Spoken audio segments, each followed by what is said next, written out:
Hello students, स्वागत है आपका अपने YouTube चैनल संकल्प क्लासेज 9386 में। आज मैं आप लोगों के सामने पॉलिटी का एक चैप्टर राज्यसभा को लेकर आया हूँ और इसको पढ़ने के बाद राज्यसभा का क्वेश्चन आप लोगों से नहीं छूटेगा, ठीक है। और जो इस क्लास में जो इस वीडियो पर नया आए हैं, सबसे पहले चैनल को सब्सक्राइब कर दे और लाइक कर दे, अपने दोस्तों के साथ शेयर कर दे, ठीक है। आइए देखते हैं, हम ज्यादा समय नहीं लेते हैं और लाइव क्लास मैं नहीं पढ़ाता हूं क्योंकि समय आप लोगों का बर्बाद होता है। सेशन को शेयर कीजिए, लाइक कीजिए, बच्चा लोग को जोड़िए, ठीक है। जो भी मेरा वीडियो डलाता है वह रिकॉर्डेड वीडियो डलाता है, ठीक है। तो आइए हम ज्यादा समय न लेते हुए, क्योंकि समय बहुत कीमती है आप लोगों का। आइए शुरू करते हैं राज्यसभा, स्टेट काउंसिल। तो राज्यसभा एक संसद का अंग है। ये किसका अंग है? संसद का अंग है। संसद कुछ बेसिक जान लेते हैं, संसद का अंग है। जैसे संसद तीन अंगों से मिलकर बना है: राज्यसभा,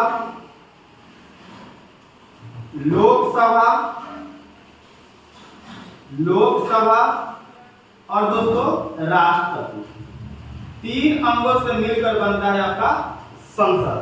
तो संसद आपका तीन अंगों से मिलने से बनता है। संसद का गठन आर्टिकल 79 में किया गया है और राज्यसभा को 80 में किया गया है और लोकसभा को 81 में किया गया है। राष्ट्रपति का पद आपको 52 में बताया गया है। इससे पहले मैं आप लोगों को राष्ट्रपति का वीडियो अपलोड कर चुका हूं। जो बच्चे नहीं देखे हैं तो सबसे पहले उसको देख लें, उसके बाद समझिएगा, ठीक है। और जब हम लोग राज्यसभा और लोकसभा को पढ़ लेंगे तो पूरे संसद को हम लोग क्या कहेंगे, समझ लेंगे, ठीक है। चलिए, तो याद रखेंगे सबसे पहले इसका 79 में संसद का गठन किया जाता है। संसद तीन अंग को मिलने से बनता है। क्या क्या? राज्यसभा 80, लोकसभा अनुच्छेद 81 और राष्ट्रपति अनुच्छेद 52। तो चलिए, आज हम लोग यह पढ़ेंगे राज्यसभा, स्टेट काउंसिल, और उसके बाद नेक्स्ट वीडियो में मैं आप लोगों के सामने पढ़ाऊंगा आपका हाउस ऑफ पीपल, लोकसभा। चलिए, अब आइए दोस्तों शुरू करते हैं अपने क्लास को। क्या है आपका? अब आइए उसको राज्यसभा को कुछ निम्न नाम से जानते हैं। वो क्या है? तो आइए सबसे पहले इसको उच्च सदन के नाम से जानते हैं। उच्च सदन के नाम से जानते हैं।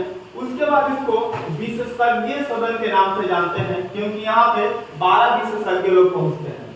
फिर इसके बाद अस्थायी सदन के नाम से भी जानते हैं, क्योंकि इसको राज्यसभा को कभी भी भंग नहीं किया जाता है, ठीक है। राज्यसभा को कभी भी भंग नहीं किया सकता है। भंग होता है तो केवल आपका लोकसभा भंग होता है, और लोकसभा को भंग करने की शक्ति किसको प्रदान की गई है? देश को, राष्ट्रपति को प्रदान की गई है अनुच्छेद 85 के तहत। लेकिन राज्यसभा एक अस्थायी सदन है, इसका सीट पूरी तरीका से कभी भी खाली नहीं होता है, इसलिए इसको अस्थायी सदन बोलते हैं, ठीक है। चलिए और आगे दोस्तों समझते हैं इसकी संरचना बोले तो स्ट्रक्चर। तो संरचना की बात की जाए तो इसमें अधिकतम जो सीटें हैं वो आपका 250 है। अधिकतम सीटों की संख्या कितना रखी गई है? 250। वो कैसे है? तो 233 आपका राज्य प्लस केंद्र शासित प्रदेश से आते हैं। राज्य प्लस केंद्र शासित प्रदेश से आते हैं और आपको 12 सदस्य राष्ट्रपति द्वारा मनोनयन किया जाता है। 12 सदस्य राष्ट्रपति के द्वारा मनोनयन किया जाता है। अब हुआ क्या दोस्तों कि 238 राज्य प्लस केंद्र शासित प्रदेश से तो आते हैं, लेकिन वर्तमान में अभी कितना सीटें काम कर रही है? तो 245।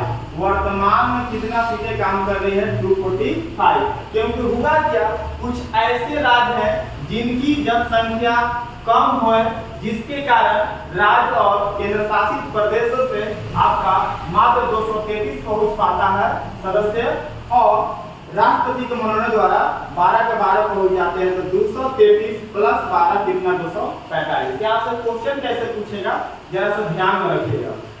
अधिकतम सीटों की बात की जाए राज्यसभा की तो कितना है? 250। वर्तमान में कितनी सीटें हैं राज्यसभा की? 245 है। यह है आपका इसका स्ट्रक्चर। अब आइए समझते हैं इसका निर्वाचन कैसे होता है। निर्वाचन कैसे होता है? तो इसका निर्वाचन दोस्तों अप्रत्यक्ष माध्यम से होता है। अप्रत्यक्ष माध्यम, जिस तरीके से राष्ट्रपति का चुनाव होता है अप्रत्यक्ष रूप से, जिस तरीके से उपराष्ट्रपति का चुनाव होता है अप्रत्यक्ष रूप से, जिस तरीका से उसी तरीका से आपका राज्यसभा के जो मेंबर होते हैं अप्रत्यक्ष रूप से चुनकर भेजे जाते हैं हमारे प्रतिनिधियों द्वारा। ठीक है, जैसे समझिएगा विधानसभा के प्रतिनिधियों द्वारा चुन कर भेजा जाता है अपने राज्य का प्रतिनिधित्व करने के लिए राज्यसभा में। इसमें हम लोगों को वोट देने का मौका नहीं मिलता है। देखिए, राज्य के विधानसभा द्वारा चयन किया जाता है, ठीक है, और 12 सदस्य मनोनयन द्वारा चयन किया जाता है और कुछ केंद्र शासित प्रदेश से भी आ जाते हैं। तो केंद्र शासित प्रदेश से कैसे आते हैं? सर आपने तो बताया राज्य की विधानसभा द्वारा चयन किया जाता है। तो दोस्तों मैं आप लोगों को बता दूं कि दिल्ली और पुदुचेरी दो ऐसे राज्य हैं जहां पर विधानसभा की गठन की जाती है, तो वहां से भी आपके राज्यसभा में मेंबर भेजे जाते हैं अपने राज्य का प्रतिनिधित्व करने के लिए। ठीक है, और यदि सीट की बात की जाए तो अनुसूची 4 में बताया गया है कि राज्यसभा का सीटों का आवंटन जनसंख्या के आधार पर किया जाता है। जनसंख्या के आधार पर जिस राज्य की सबसे ज्यादा सीटें जनसंख्या होगी उससे ज्यादा आपका सीट मिलेगा राज्यसभा में। ठीक है, चलिए, जैसे उत्तर प्रदेश की जनसंख्या सबसे ज्यादा है तो उत्तर प्रदेश सबसे ज्यादा भेजता है लोकसभा में भी, राज्यसभा में भी, और विधानसभा की सीटें उत्तर प्रदेश की सबसे ज्यादा है। यदि रहा क्षेत्रफल की दृष्टि से तो नहीं, बिल्कुल नहीं, इसका फायदा मिल जाता राजस्थान को। ठीक है, क्योंकि हमारे देश में क्षेत्रफल की दृष्टि से सबसे बड़ा आपका राज्य कौन सा है? तो राजस्थान है, और जनसंख्या की दृष्टि से कौन है? आपका उत्तर प्रदेश है। ठीक है, तो सीटों की जनसंख्या के आधार पर तय किया जाता है, सीट जनसंख्या के आधार पर तय किया जाता है। आपके जनगणना के अनुसार 1971 और 1911 की जनगणना के अनुसार, इसके बाद जनगणना अभी नहीं हुआ। अब आइए दोस्तों देखते हैं इनकी योग्यता। राज्यसभा में जाने के लिए क्या योग्यता होना चाहिए? तो सबसे पहला योग्यता कि भारत का नागरिक होना चाहिए। सबसे पहली योग्यता भारत का नागरिक होना चाहिए।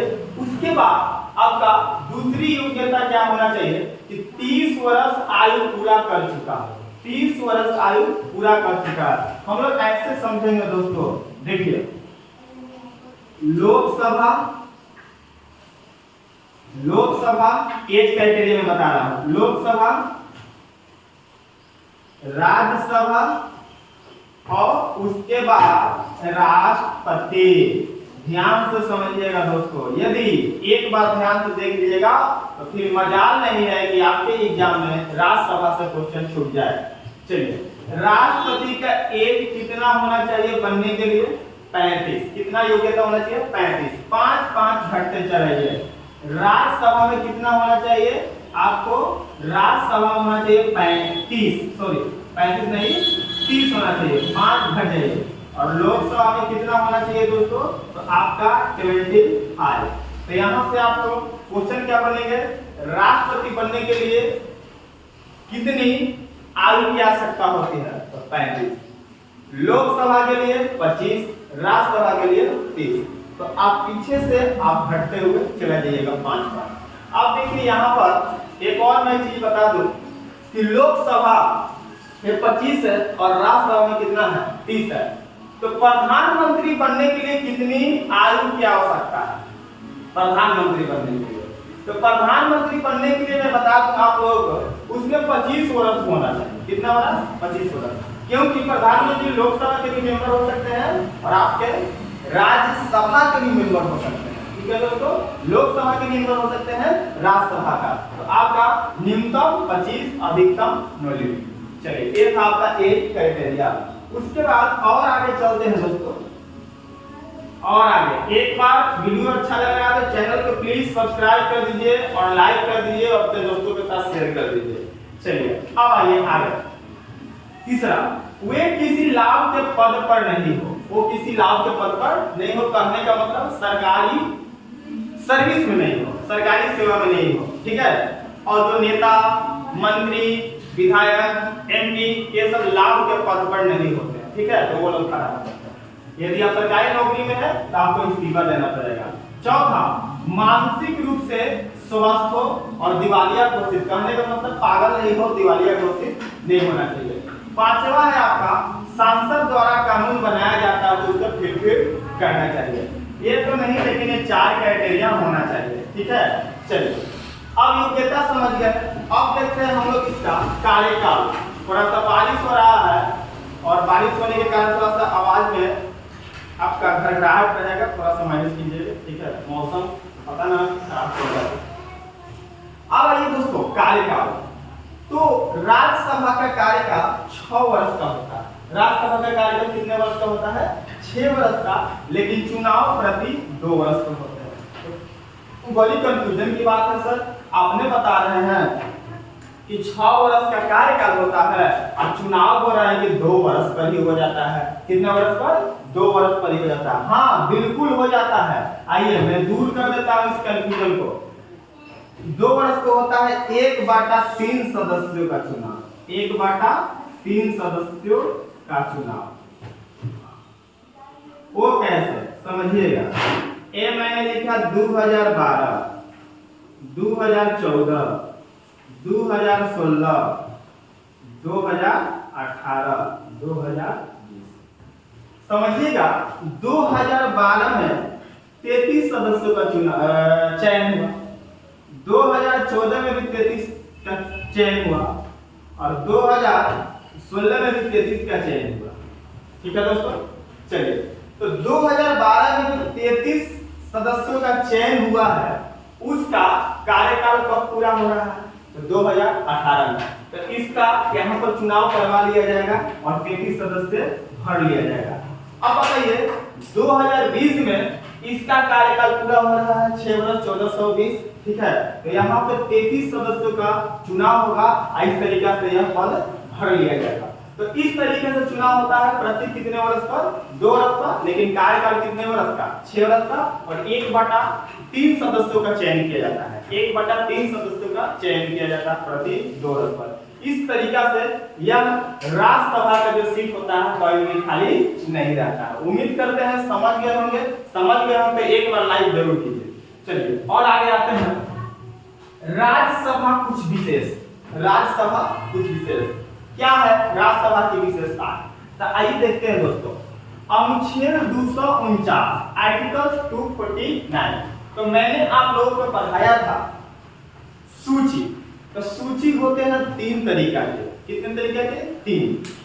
संघ सूची, राज्य सूची और समवर्ती सूची। संघ सूची वैसे विषय जिस पर केंद्र सरकार कानून बनाएगी और राज्य सूची वैसे विषय जिस पर राज्य सरकार कानून बनाएगी और समवर्ती सूची दोनों का कानून बनाने का हक, ठीक है।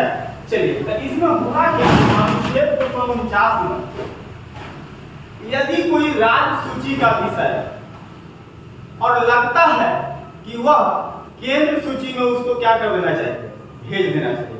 राज्य सूची का विषय है उसको और केंद्र सूची में भेज देना चाहिए, ठीक है। तो इसलिए यह जो प्रस्ताव जाता है तो ऐसे ही नहीं भेज दिया जाएगा दोस्तों। उसको सबसे पहले राज्यसभा में भेजा जाता है। कहाँ भेजा जाता है? राज्यसभा में भेजा जाता है। और जब राज्यसभा 2/3 बहुमत से पारित कर देगा तब उसके बाद जाता है लोकसभा में। लेकिन पहले जाएगा यह प्रस्ताव कहाँ जाएगा? आपका राज्यसभा में। उसके बाद है 312 अनुच्छेद 312। मैं आप लोगों को आर्टिकल्स में पढ़ाया है, बता सकते हैं? जल्दी बताइए, जल्दी बताइए 312 में क्या है? तो अखिल भारतीय सेवा है। अखिल भारतीय सेवा है।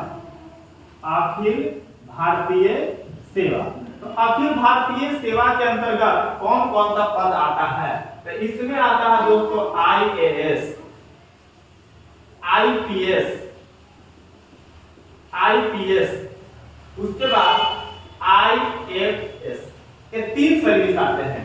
Indian administrative service, Indian police service IFS Indian foreign service, ये सभी आपको अखिल भारतीय सेवा के तहत आता है। यदि कोई भी डिपार्टमेंट को अखिल भारतीय सेवा के अंतर्गत लाना है या बदलना है, यह प्रस्ताव पहले कहाँ जाएगा, तो राज्यसभा में जाएगा। ठीक है, इस तरीके से राज्यसभा की कुछ विशेषताएं हैं।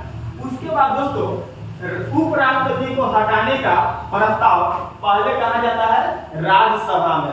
वहां पर क्या था दोस्तों कि राष्ट्रपति को हटाने की प्रक्रिया, राष्ट्रपति को जो महाभियोग लाया जाएगा सदन के किसी भी सभा में जा सकता है, दोनों सदनों में जा सकता है। लेकिन यहाँ पर क्या है, आपको उपराष्ट्रपति को हटाने की प्रक्रिया में यह प्रस्ताव पहले कहा जाएगा आपका, तो राज्यसभा में ही जाएगा। ऐसा नहीं कि राज्यसभा केवल पारित कर देगा तो हट जाएंगे, नहीं, बिल्कुल नहीं। यदि 2/3 बहुमत से पारित करेंगे तो फिर उसके बाद आपका यह लोकसभा में चला जाएगा। लोकसभा में 2/3 बहुमत से पारित होगा तब आप ये हटेंगे। उसके बाद आप आ जाइए दोस्तों धन विधेयक। धन विधेयक, तो कोई विधेयक धन विधेयक है, इसकी घोषणा कौन करते हैं? पहला क्वेश्चन, कोई विधेयक धन विधेयक है, इसकी घोषणा कौन करते हैं? तो इसकी घोषणा लोकसभा अध्यक्ष करते हैं। और धन विधेयक पर पहले ही राष्ट्रपति का सहमति हो जाता है, साइन हो जाता है। तो धन विधेयक लोकसभा से पास करने के बाद, लोकसभा से पास करने के बाद राज्यसभा में जाता है और राज्यसभा को मात्र 14 दिन का समय मिलता है। कितना दिन का? 14 दिन का। यदि राज्यसभा 14 दिन तक के अंदर धन विधेयक को पारित नहीं किया करता है तो स्वतः ही उसको पारित मान लिया जाएगा। क्यों दोस्तों?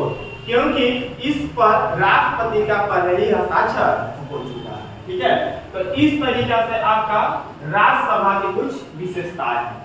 अब ये इनके सभापति को देखते हैं, इनके सभापति को देखते हैं। तो इनके सभापति कौन होते हैं? तो यह हमेशा देश के सदैव उपराष्ट्रपति होंगे। कौन होंगे? देश के सदैव उपराष्ट्रपति होंगे। ठीक है, चलिए यहाँ से एक क्वेश्चन बनता है, कौन सी सभा है जिसके सभापति उस सभा के सदस्य नहीं होते हैं? यही होते हैं, सभापति तो है लेकिन राज्यसभा के सदस्य नहीं होते हैं। कौन होते हैं? तो वह देश के क्या होते हैं? उप राष्ट्रपति होते हैं। ठीक है, उसके बाद आते हैं उप सभापति। उप सभापति, तो उप सभापति कौन होते हैं? तो यह राज्यसभा के सदस्यों में से ही चयन किया जाता है। ठीक है, बात आ गई समझ में? चलिए, तो एक आपका राज्यसभा पूरी तरीके से उम्मीद करते हैं आप लोगों को समझ में आया होगा। और यहाँ पर कुछ छूटा होगा तो जिसको मैं बता दूं, 12 सदस्य जो राष्ट्रपति द्वारा मनोनीत किए जाते हैं, एक ऐसे सदस्य होते हैं। तो 12 सदस्य राष्ट्रपति द्वारा मनोनीत किए जाते हैं। तो जिनको जो विशेषज्ञ हो, जैसे खेल में, कला में, कुछ सांस्कृतिक में, तो वैसे आपको विशेषज्ञों को राष्ट्रपति द्वारा मनोनीत करके सीधे भेजा जाता है, राज्यसभा के सदस्य बना दिया जाता है। चलिए, उम्मीद करते हैं दोस्तों यदि वीडियो अच्छा लगा होगा तो एक बार चैनल को सब्सक्राइब कर दीजिए और लाइक कर दीजिए, दोस्तों के साथ शेयर कर दीजिए। ठीक है, और कमेंट करके बताइएगा जरूर कि आपको वीडियो कैसा लग रहा है। धन्यवाद।